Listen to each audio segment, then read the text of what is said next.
Penn State job. We talked James Franklin. We talk where we think he ends up, but he is leaving a job open by way of Penn State saying, hey, please leave, that needs to be filled. Who's the right match for Penn State? I think you were close with A1 James Franklin. Right archetype, bald head, coached at Vanderbilt. Let's run that back. We were so close with him, weren't we? Let's run that back. Clark Lea to Penn State, go ahead and book it. That is a good match, in my opinion, by nature of this segment. But JD, it's his alma mater. It's Vanderbilt. Y'all, if I'm Clark Lea, I'm saying mission accomplished. Mission complete. I brought Vanderbilt to the top 10 of the college football world. I can die a happy man knowing I did my part for my alma mater. However, Diego Pavia, I don't think he's getting a 7th year. He has since gone to Twitter and said he is not going to take a 7th year. We'll see what happens there. Even if Diego Pavia comes back for another year, is the iron ever going to be as hot as it is right now for Clark Lea to take another job? And this isn't me doubting Vanderbilt. I'm just saying I think we'd be a little bit foolish to assume that the ceiling at a Penn State is not as high as the ceiling at a Vanderbilt. That's my take on that whole thing. And I think there's some people at Penn State, if this hire were to happen, that would be like, wait a second, we fired James Franklin because he didn't win a national championship. Therefore, the thought was when we went out to get our next head coach, we're bringing in someone who can go win a national championship. And we hired the Vanderbilt coach again? Here's what I would say. Are you hiring anyone that's won a national title right now? Of those guys being Dabo Swinney, Ryan Day, Kirby Smart, want to go get Jimbo Fisher off of ACC Network, be my guest. Are you hiring any of those guys? Probably not. Okay, now let's retract this discussion. Honestly, is it more impressive for Clark Lea to take Vanderbilt to the top 10 than if James Franklin had won a national championship last year? You'd feel better about yourself and James Franklin will still be your head coach, but I think it's way more difficult to take Vandy where he's brought them to over the course of the last several years. Also, you know what he would be to me? He'd be an identity bringer. He would bring a real, I know what Penn State football is now. And I don't know that you can say that unequivocally about Penn State since 2018, honestly.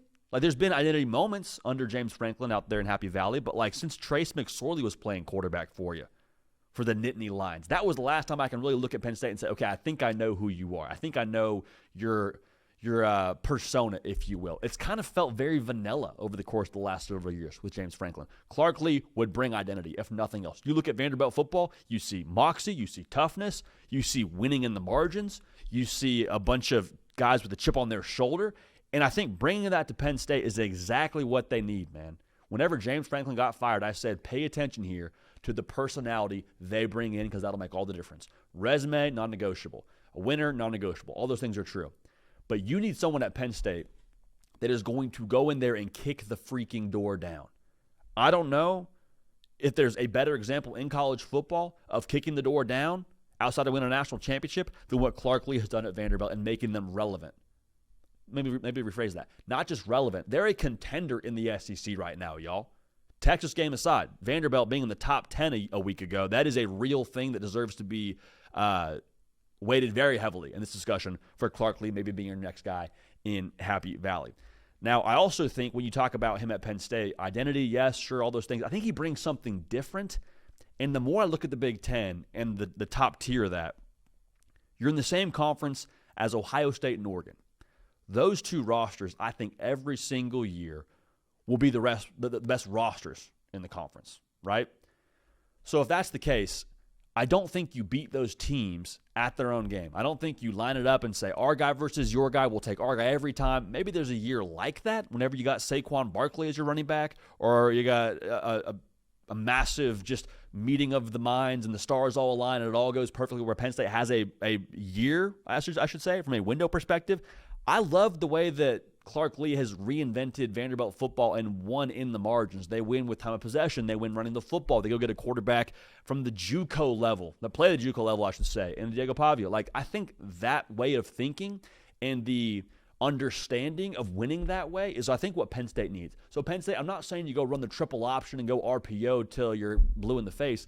I think the familiarity with finding other ways to win and exhausting every single part of your roster and squeezing every single edge you can out of your roster is why I like Clark Lea. So There are other names that would make sense to me, but Clark Lea having the head coach chops and where he's at right now for Vanderbilt, where he's taken Vanderbilt, he brings that right personality. Like maybe he's not scream at you on the sideline kind of intense and kick the door down, but the dude played fullback. The dude has a bald head. Reminds me of Vin Diesel from The Pacifier, that kind of like Navy SEAL intense.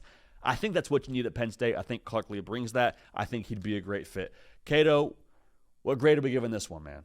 What grade are we giving Clark Lea out there in Happy Valley? Yeah, JD, this is going to be the worst one yet. Okay, bring it. Bring it to me. I think Clark Lea would be a good like culture fit. Like I think he's clean cut. Like I think him and the Penn State fans and culture, like I think that would mesh. But I'm giving this a C, man. C. Yeah, okay. man. Clark Lea doesn't get me excited. And I think that Vanderbilt was his first head coaching job, 2-10, 5-7, 2-10. 2 SEC wins in that span. And then all of a sudden Diego Pavia shows up, 7-6, turned the Vanderbilt program around. They're 7-2 right now. I just don't think his resume and his track record has shown me enough to where I think he can take this Penn State job on. And I just can't close my eyes in seeing a Clark Lea Penn State team beat Ohio State, beat Michigan, beat Oregon. Like, I don't know if he is the coach that I can see doing that. And there's others on this market I can just picture. But it's just hard for me to take away the Diego Pavia of their last 2 years' success this current year in the season before. I just can't separate them from what Clark Lea has done. He's a defensive-minded coach. That's where he got his chops. He was the defensive coordinator at Notre Dame before getting this job. And I don't think Vanderbilt's defense has overwhelmingly been the reason why they've had success the last 2 years. I think it's a marriage between that, and they play some rock fights, some low-scoring games, but that offense kind of building their own identity, doing all that with Pavia, running the ball. I think it's a perfect storm of Pavia, this current moment with Vanderbilt. I remember opening up the Phil Steele magazine, and it said, like, this is, like, every position group. It was like, this is Clark Lea's best unit since he's got here. This is his best unit since he's got here. Took 5 years to get to that point, and I'm not saying Vanderbilt is a very, just in general, I think an interesting place to like figure out your head coaching career and like evaluate and judge a head coach. Like everything I'm saying could be exactly right or exactly wrong because it's at Vanderbilt, and it's just such an interesting place that was so down bad before the last 2 years. Yeah, it just doesn't get me excited. I think there's other coaches in this cycle that I can close my eyes and picture them getting all the pieces together and competing at the top end of the Big Ten. I think that's what Penn State wants most is a guy who can go out there and beat Ohio State, a guy that can beat Michigan, a guy that can win the big games, win playoff games, not against an SMU or like Notre Dame, like just to win those games. So I think, yeah, man, all in all, it just doesn't get me jazzed. I'd be really concerned about the lack of success outside the last 2 years when you previously talked about a Jeff Brom who has shown year after year different quarterback, different stops, different places that he's been able to get it done.